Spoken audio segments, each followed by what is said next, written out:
Hey Max, I know it's only been a week and a half into camp. Just wondering, I guess, how it's going, how it feels to be back in the middle. I know you were excited to, kind of get a chance to be a center again. I mean, what's it been like being in the middle and being with Nick in camp?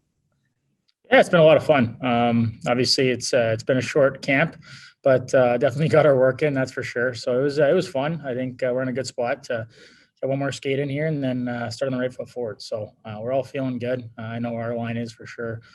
Playing with those two guys is a lot of fun. I mean, you get the puck to Cam, it's usually in the back of the net, no different than Nick, and he's always in there on the forecheck. He's always net presence kind of guy. So when you're someone that likes to have the puck and make plays and stuff, those guys create a lot of room, and when you get them the puck, they put it in the back of the net. So it's as a guy like myself, it's a dream come true kind of thing. So it's a lot of fun to play with those two, and hopefully we can keep growing as a line and get better and better every day and stick together for a bit here.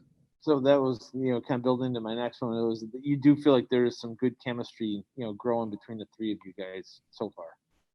Yeah, I mean, it's tough in scrimmages.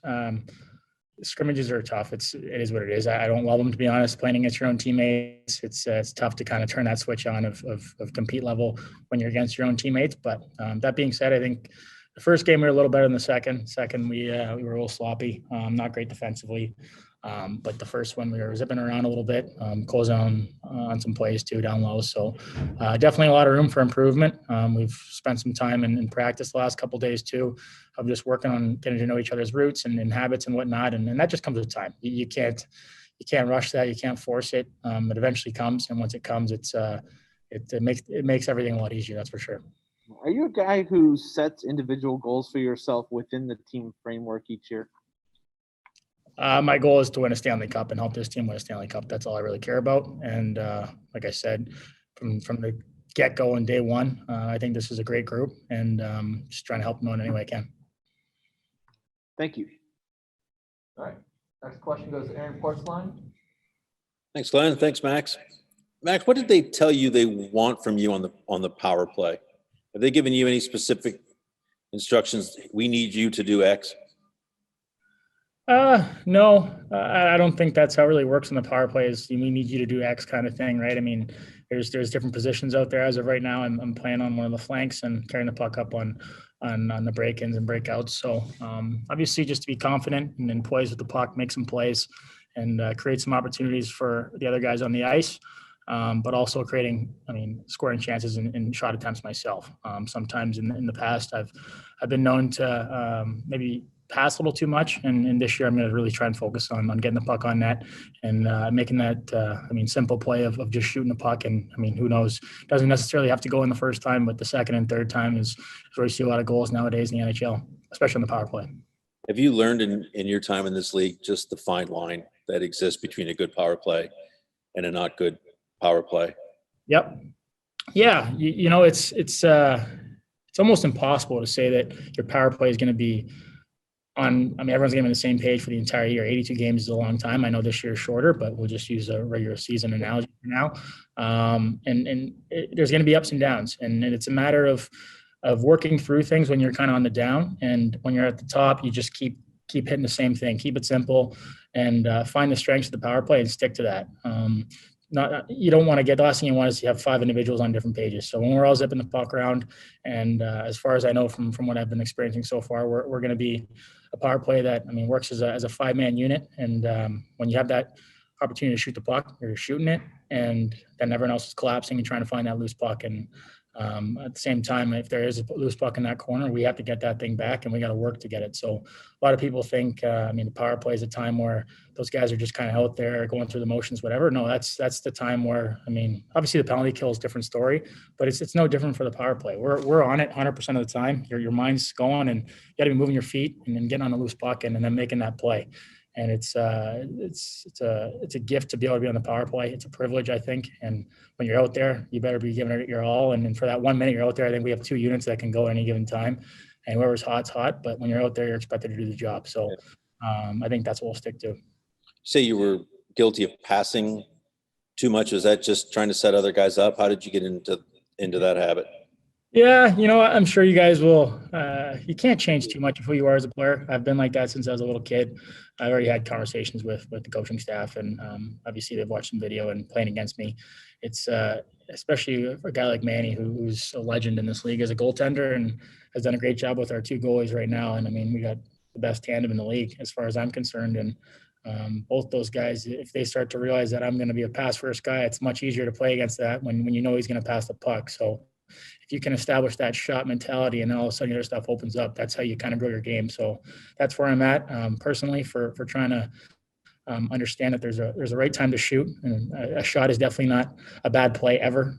So just kind of getting some reps in and doing that before and after practice is going to be the key for that. Thank you. All right, next question goes to Dave Metzel. Go ahead, Dave. Hey, Max, good to see you again. I'm going to take you away from the rink a little bit. A normal part of the bonding process for a new player would come away from the rink, going out, grabbing lunch or grab a beverage, whatever. What do you do to replace that? What do you do personally to replace that, to try and, get to know these guys a little bit away from the rink? Yeah, it's obviously it's a situation that I mean, no one wants to be in, but you got to make the most of it. And I feel very lucky to be coming to a locker room that's like this. And I mean, these guys have welcomed me with open arms, and to have a couple other new guys as well to share that experience has been making it a little easier. But no, my teammates are awesome, and these guys are top to bottom. I mean, everyone in that locker room makes you feel at home, and they want to get to know you. So just staying a little extra time after the rink, after practice, after these scrimmages, whatever it might be, you get here a little earlier, and just having conversations with training staff or whatever. It's kind of on you to take the onus of getting to know guys. And I enjoy that. I look at myself as a pretty sociable guy. So I got lots of new buddies on this team for sure. And I'm very, very happy to be here. Yeah, you clearly seem to be a bit of an extrovert. So I would imagine that helps, going and meeting guys and Yeah. joking around with them, whatever kind of stuff you would do to get to know one another better. Yeah. And I think when you get to a certain point where you've been in the league for a few years now, I mean, geez, I'm going to my 6th year. So I've played against a lot of these guys, obviously a mutual respect, guys I've looked up to, guys that I played against in juniors, whatever it might be, or guys that I played on the world championships with, or know someone through other friends, or like I said earlier, when I got traded here, I mean, Andy was one of my best buddies. So I kind of knew about a lot of these guys before I even got here. And you'd always talk about them. So I think that made the transition a little bit easier. And again, it's just speaks volumes to who is in that locker room there to make you feel so comfortable so quickly. And last one for me, kind of on the same theme. Are you a Netflix guy to pass the time? Are you a gamer? What do you do when you go home when none of us can really go do the things we really want to be doing? I don't game, that's for sure. I've tried. I think every team I've been on, including junior, I've always been like, okay, I'm going to get a PlayStation this year. I'm going to get an Xbox, and I'm going to figure it out. But I don't know. I think I missed the boat on that one, because once you start playing, these guys are so good that you just, like, whether it's caught or ever you get killed or you're getting lit up 6-0 in NHL, it's not very fun. So my attention span isn't great either when it comes to that stuff. So I don't know. I just chill, watch Netflix, hang out. I mean, usually I just hang out with the boys, whatever. But obviously I take care of my body a lot too. So I take a lot of pride in doing stuff away from the rink as well, and making sure you're ready to go for the next practice or the next game. And I don't know, just chill, I guess. Thanks, Max. Appreciate it. Next question goes to Jeff Svoboda. Go ahead, Jeff. Thanks, Max. I just have a very general question. We're in an uncertain world right now, and there was so much uncertainty as to whether there was even going to be an NHL season. And now we're 2 days away from kicking it off. And just how much excitement is there that you're going to get the chance now in 2 days to go out and do what you guys love, when there was a chance no one knew it was going to happen, and now it's actually going to happen for you guys? No, it's awesome. I mean, we're so excited. I know I am. It's been a long time. And it's we've all had extended off seasons and weird off seasons, and there's so much more going on in the world right now that's a little bit more important than hockey. But nice to be able to shut a lot of that out right now and focus on something that you have so much passion and love for, and that's the game of hockey. And now that we know what the future has in store for us, we can really zone in on that and focus on it, which I think allows you to deal with the other stuff a little bit easier. It's not as much going on in your brain. You're trying to find stuff to do any given day. But now that we're back in an NHL season, I mean, it's gonna be a little bit different, but for the most part, it's the same thing. Show up to practice, show up to a game, and you're trying to win hockey games. So I'm really looking forward to it. It's going to be a fun year. It's going to be a different year, but I think we got a great group here, like I've said over and over again, and I'm just eager to get going here. Thanks, Max. Any more questions for Max? All right. Thanks, guys. Great, thanks, Max.